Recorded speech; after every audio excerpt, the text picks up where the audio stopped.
नमस्कार दोस्तों, आप लोगों का फिर से एक बार बहुत बहुत स्वागत है देश के सबसे नंबर 1 न्यूज़ चैनल में। जी हाँ दोस्तों, इस वक्त की देश दुनिया की सबसे बड़ी खबरें निकल कर आ गई जो कि आप लोगों के लिए जान देना बहुत ज़्यादा ज़रूरी है। एक एक कर सारी बड़ी और अहम खबरें जानेंगे। सबसे पहले जो बड़ी खबर निकल कर आ रही है, बिग ब्रेकिंग न्यूज़। जी हाँ, तबलीगी जमात को बदनाम करने की जो कोशिश की गई थी, अब उसका भांडा फूट गया। आखिर 3,000 जमाती से 49,000 लोग कोरोना संक्रमित कैसे हुए, ये सरकार पर बड़ा दाव खेला है। चलिए दूसरी जो बड़ी खबर निकल कर आ रही है वो भी बिग ब्रेकिंग है, आप लोगों को बता दें। राहुल गांधी ने निशाना फिर से एक बार साधा है पीएम मोदी पर।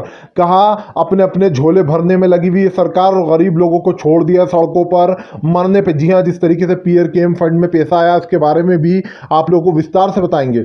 तीसरी जो बिग ब्रेकिंग निकल कर आ रही है, आप लोगों को बता दें, फिर से एक बार यूपी में शराब पर लगेगा कोरोना टेस्ट। जी हाँ, जिस तरीके से यहाँ पर कोरोना के कहर बढ़ता जा रहा है और हमारे देश में तंगी पैसों की हालत को लेकर जो तंगी बरती जा रही है उसको लेकर अब शराब पर भी लगेगा कोरोना टैक्स। चलिए बढ़ते हैं चौथी खबर की ओर। बता दें आपको, चौथी जो बड़ी बिग ब्रेकिंग निकल कर आएगी उसके बारे में विस्तार से बताएंगे किस तरीके से यहाँ पर ट्रेनों को लेकर हो रही है घपलेबाजी। जी हाँ, मासूम लोगों को अभी भी परेशान करने की साजिश में लगी हुई है केंद्र सरकार।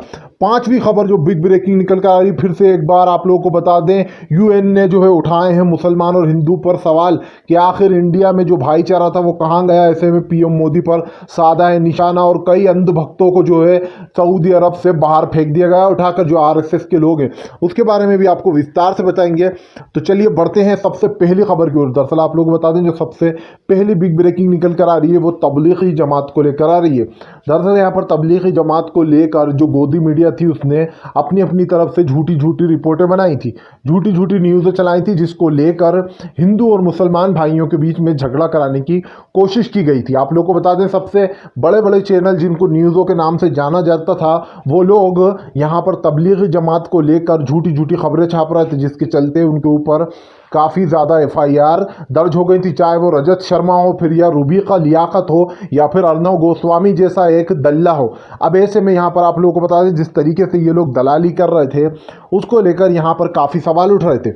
अब इस पर साफ साफ हो गया है, यहाँ पर सरकार से साफ साफ पूछा गया है कि आखिर तबलीगी जमात पे जो इल्ज़ाम लगा रहे थे, चलो मान लिया वो तो सिर्फ 3,000 लोग थे, आखिर ये 49,000 लोग और कहाँ से आए कोरोना संक्रमित।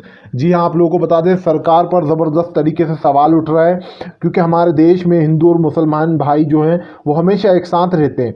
ऐसे में हमारे हिंदू और मुसलमान भाइयों को लड़वाने की कोशिश की गई थी, लेकिन हमारे हिंदू भाई और हमारे मुस्लिम भाई बहुत समझदार हैं। इस चीज़ को काफ़ी अच्छे से उन्होंने डील की और डील करने के साथ साथ उन अंधभक्तों को भी सबक सिखाया जो कि झूठी झूठी न्यूज़ उड़ा रहे थे। चलिए खैर बढ़ते हैं एक और अगली बड़ी न्यूज़ की ओर। बता दें, अगली जो बिग ब्रेकिंग निकल कर आ रही है वो कांग्रेस को लेकर आ रही। जी हाँ, कांग्रेस ने फिर से एक बार साधा पीएम मोदी पर निशाना। कहा मासूम लोगों का खून चूस रही है बीजेपी। जी हाँ, दरअसल यहाँ पर पीएम केयर फंड एक पहले से ही था, उसके बाद एक दूसरा पीएम केयर फंड बनाया गया जिसकी कोई डिटेल नहीं है, ताकि इससे क्या होगा, दूसरे पीएम केयर फंड से क्या हुआ कि इसमें कोई भी डिटेल नहीं दी गई, ताकि कोई पता नहीं लगा पाए कि सरकार के पास कितना पैसा आया और इन्होंने कहाँ पर उस पैसे को ठूस दिया। जी हाँ, जिन मासूम लोगों को पैसों की ज़रूरत है उन तक पैसा नहीं पहुँच रहा है, लेकिन सरकार के झोलों में आके गिर रहा है। इससे राहुल गांधी ने कहा कि सरकार को कुछ नहीं पड़ी है गरीब लोगों की, वो मरते हैं तो मरे, वो भूखे फिरते हैं तो फिर, सरकार तो अपने झोले भरने में लगी हुई। भाई इतना अच्छा मौका फिर कहाँ मिलेगा। लोग 500-500 करोड़, हज़ार करोड़ पीएम केयर फंड में दान कर रहे हैं, और कर किसके लिए रहे हैं? इन गरीब मासूम लोगों के लिए जो कि सड़कों पर भूखे मर रहे हैं। सड़ा खाना मिल लिया है, लेकिन उनको क्या मिल रहा है? कुछ भी नहीं। उन लोगों के पास कुछ भी नहीं पहुंच पा रहा। जितने भी मासूम लोगों से अभी तक हमारी बात हुई है, हमारी न्यूज़ चैनल ने बात करी है, उनसे यही पता चला है कि उन लोगों तक अभी तक कुछ भी नहीं पहुंच पा रहा है। आप लोगों को बता दें, ये सरकार की इसको नाकामी की जाए या फिर गरीब लोगों पर अत्याचार जो कि हमेशा से होता जा रहा है, ये कहना गलत नहीं होगा कि हमेशा आम आदमी ही पिसता है, क्योंकि अमीर तो अपने घर में बैठे रहते हैं और जिस तरीके से मासूम और गरीब लोगों की ज़िंदगियाँ जाती हैं बिल्कुल ताश के पत्तों की तरह बिखरते हैं ये लोग। ऐसे में कहना गलत नहीं होगा कि राहुल गांधी की बात में दम है। राहुल गांधी ने कहा अगर सरकार इतनी है अच्छी है और सरकार देना चाहती है गरीब लोगों को, तो आखिर अभी तक सरकार ने उन सब गरीब लोगों को तक खाना पहुंचाया क्यों नहीं? उन सब लोगों तक अभी तक क्यों खाना नहीं पहुंचा? और सरकार आखिर हिसाब क्यों नहीं दे रही कि वो सारा पैसा आया तो वो गया कहाँ से? बात तो सही है राहुल गांधी की। राहुल गांधी ने काफ़ी दिमाग वाली बात करी है कि आखिर सरकार ने दूसरा पीएम केयर फंड क्यों खोला जब एक था, और उसकी डिटेल भी नहीं दी ताकि लोग पता लगा पाएँ कि भाई पैसा आया तो कहाँ गया। खैर चलिए बढ़ते हैं एक और अगली बड़ी न्यूज़ की ओर। बता दें अगली जो बिग ब्रेकिंग निकल कर आ रही है वो एक बार फिर से यूपी सरकार को लेकर आ रही है। जी हाँ, यूपी में लगातार दारू बिच रही है, लेकिन दारू बेचने पर अब यूपी में भी लग गया है टैक्स, क्योंकि दारू जिस तरीके से यहाँ पर दारू से काफ़ी लोगों का नुकसान होता है और जिस तरीके से देश में कोरोना फैल रहा है, अब इसके चलते सरकार दारू से वसूलेगी कोरोना टैक्स। जी हाँ, दारू पर भी लगाया जाएगा कोरोना टैक्स, और इसीलिए जो है दारू के ठेके और शराब खोली गई हैं, शराब की दुकानें। मैं पूछना चाहता हूँ सरकार से कि क्या शराब से कोरोना वायरस नहीं फैलेगा? दुकानें बंद करवा रखी हैं, लेकिन शराब का अड्डे मुसलसल आपको खुले हुए मिलेंगे, हर जगह खुले हुए मिलेंगे। क्यों? क्योंकि सरकार के पास इससे करोड़ों रुपए आता है। सरकार भले ही कोई मरता है तो मरे शराब से, भले ही भीड़ में लगकर एक इंसान को कोरोना हो शराब की लाइन में ठेकों पर, उससे हज़ारों को हो जाए, इससे सरकार को कुछ लेना देना नहीं है।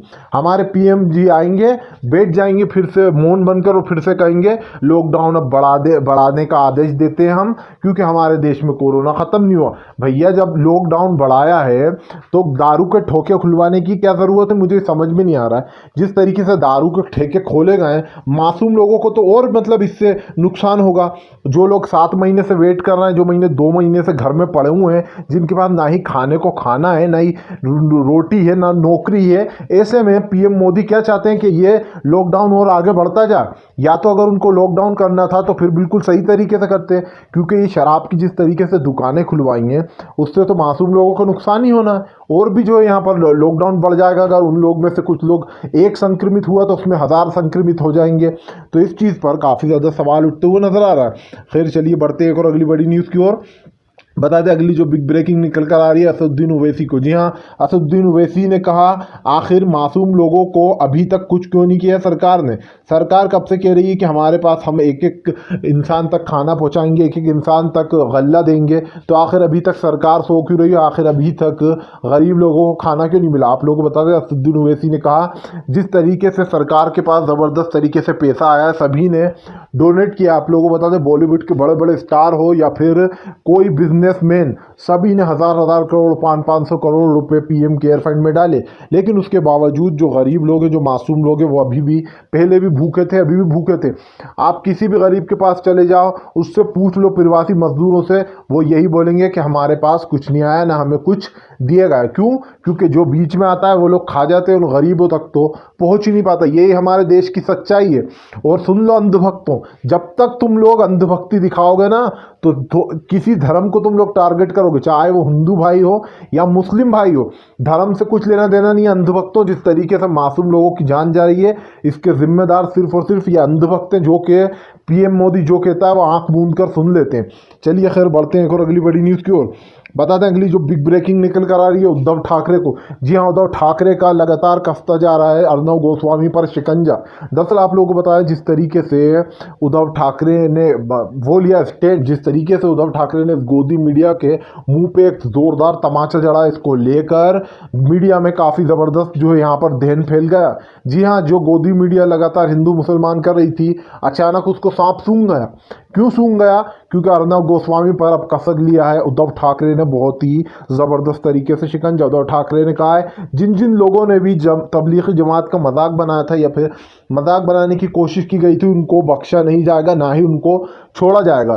क्योंकि यहाँ पर जिस तरीके से मासूम लोगों को परेशान किया गया, जिस तरीके से मासूम लोगों के साथ ये अत्याचार किया गया, उसको जो है यहाँ पर उद्धव ठाकरे बिल्कुल भी माफ़ नहीं करेंगे। उन्होंने कहा हिंदू मुसलमान का जो गंदा खेल खेला गया है गोदी मीडिया की तरफ से, इनको सच में गोदी में जाकर बैठ जाना चाहिए। और इसके चलते यहाँ पर उद्धव ठाकरे जी ने यह भी कहा है कि जो भी हिंदू मुसलमान करवाने की कोशिश करेगा उसको यहाँ पर सख्त से सख्त कार्रवाई होगी उस पर। खैर चलिए बढ़ते एक और अगली बड़ी न्यूज़ की ओर।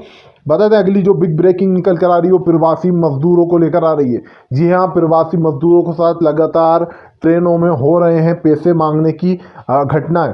आप लोगों को बता दें यहाँ पर सरकार की तरफ से किया गया था कि श्रमिक जो लोग हैं, जो प्रवासी मजदूर हैं, उनसे पैसे नहीं लिए जाएंगे। इसका असर ये हुआ है कि लोगों को ट्रेनें बुक करने के बाद भी ट्रेनें नहीं मिल रही हैं। ऐसे में प्रवासी मजदूर अपने घरों को पैदल ही निकल लिए।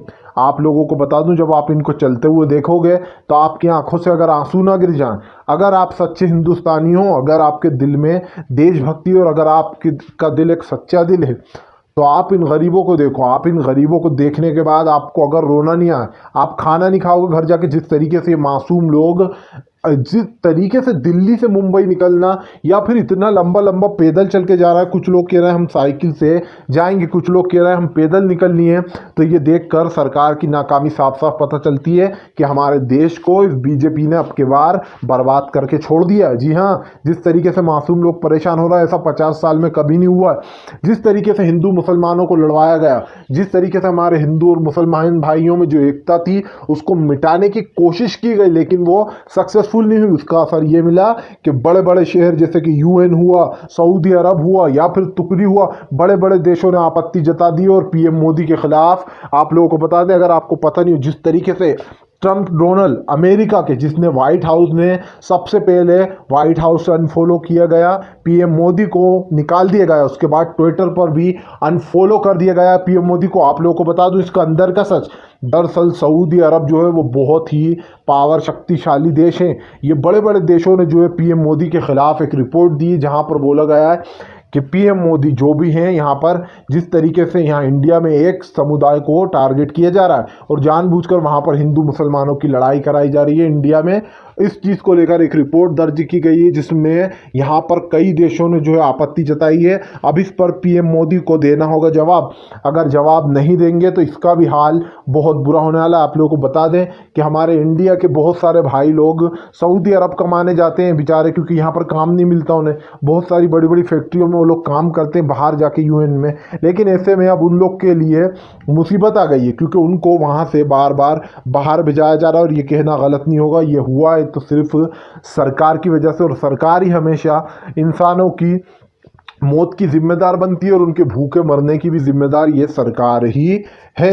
ऐसे में अगली बार जब भी इंसान वोट देगा तो 100 बार सोचेगा कि ये ज़िंदगी जो जी है उसने, इन दिनों को जो काटा है, वो उसको हमेशा याद रहेंगे कि अगली बार किसको वोट देना है और किसको वोट नहीं देना। तो अगर आप भी दिल से पीएम मोदी की सभी नीतियों का विरोध करते हो तो इस वीडियो को दिल से लाइक करके हमारे चैनल को दिल से सब्सक्राइब करो और इस वीडियो को ज़्यादा से ज़्यादा शेयर करो, ताकि हमारे और गरीब भाइयों